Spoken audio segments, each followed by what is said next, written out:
വിദ്യാരംഗം കലാസാഹിത്യവേദിയുടെ കരുനാഗപ്പള്ളി ഉപജില്ലാതല പ്രവർത്തന ഉദ്ഘാടനം CR Mahesh MLA നിർവഹിച്ചു. കുട്ടികളുടെ സർഗാത്മക പ്രവർത്തനങ്ങൾക്ക് വിദ്യാരംഗം വഹിക്കുന്ന പങ്ക് ഏറെ ശ്രദ്ധേയമാണെന്ന് MLA പറഞ്ഞു. കരുനാഗപ്പള്ളി മുനിസിപ്പൽ ചെയർമാൻ കോട്ടയിൽ രാജുവിന്റെ അധ്യക്ഷതയിലാണ് പരിപാടി നടന്നത്. ചടങ്ങിൽ രാഷ്ട്രപതിയുടെ ബാലപുരസ്കാര ജേതാവ് ആദിത്യ സുരേഷ് മുഖ്യാതിഥിയായി പങ്കെടുത്തു. കാവ്യനർത്തകി എന്ന ചങ്ങമ്പുഴ കവിതയുടെ തത്സമയ ആലാപനവും ദൃശ്യാവിഷ്കാരവും കരുനാഗപ്പള്ളി ഗേൾസ് ഹൈസ്കൂളിലെ കുട്ടികൾ അവതരിപ്പിച്ചു.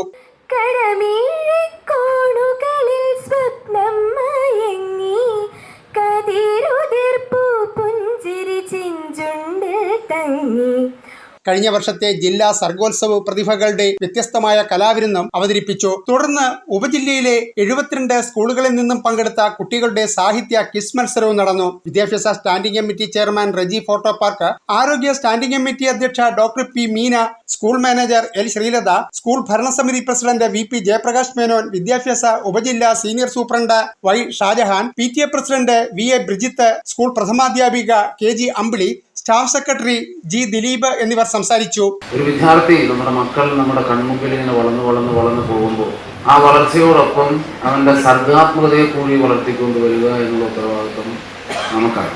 അവന്റെ പടം വരയ്ക്കാനുള്ള കഴിവ്, ചെണ്ട കൊട്ടാനുള്ള കഴിവ്, കഥ എഴുതുവാനുള്ള കഴിവ്, കവിത എഴുതുവാനുള്ള കഴിവ്, പാടാനുള്ള കഴിവ്, ഇത് നമ്മൾ കണ്ടില്ലെങ്കിൽ ഇതിലൊക്കെ മുരടിച്ചു നോക്കുക. ഈ നവമാധ്യമങ്ങളുടെ കാലഘട്ടം. വിദ്യാരംഗം ഉപജില്ലാ കൺവീനർ പ്രമോദ് ശിവദാസ് സ്വാഗതവും ജില്ലാ സമിതി അംഗം മിഥുനും നന്ദി പറഞ്ഞു. മുഖ്യാതിഥി ആദിത്യനെ നഗരസഭാ ചെയർമാൻ കോട്ടയിൽ രാജു ഉപഹാരം നൽകി ആദരിച്ചു. ക്വിസ് മത്സര വിജയികൾക്ക് സ്കൂൾ പ്രഥമാധ്യാപിക KG അമ്പിളി പുരസ്കാരം നൽകി. News bureau, Karunagappally.